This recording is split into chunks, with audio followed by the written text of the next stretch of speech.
Well, howdy there, Internet people. It's Miss Bo again.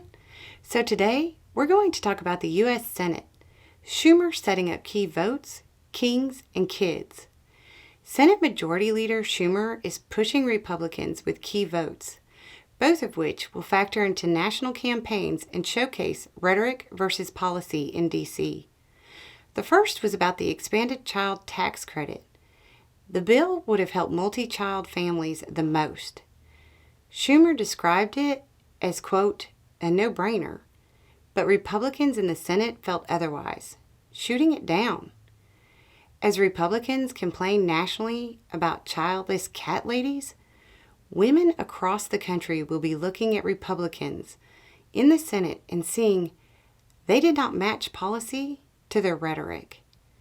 Economics often factors into family planning decisions, and if Republicans were serious about making families a priority, we'd be having conversations about wages, maternal leave and care, and so on. If Republicans can't come across in support of a child tax credit, which doesn't even meet the bare minimum bar, all of their defense of Vance and their recent rhetoric will likely be seen as empty. Schumer put Republicans in a tough spot with this vote.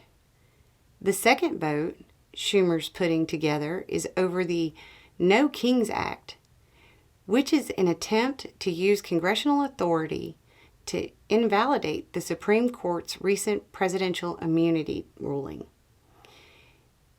It would declare that the president is not immune and that Congress, not the Supreme Court, determines who federal law applies to. Schumer said that, quote, legislation would be the fastest, most efficient method to correct the grave precedent the Trump ruling presented. The alternative is a constitutional amendment that is unlikely to gain support from the more authoritarian members of Congress. And even if it was successful, it would take years to bring about. Given rising concerns about the stability of democracy in the U.S., this vote will also be closely watched by large segments of Americans. Anyway, it's just a thought.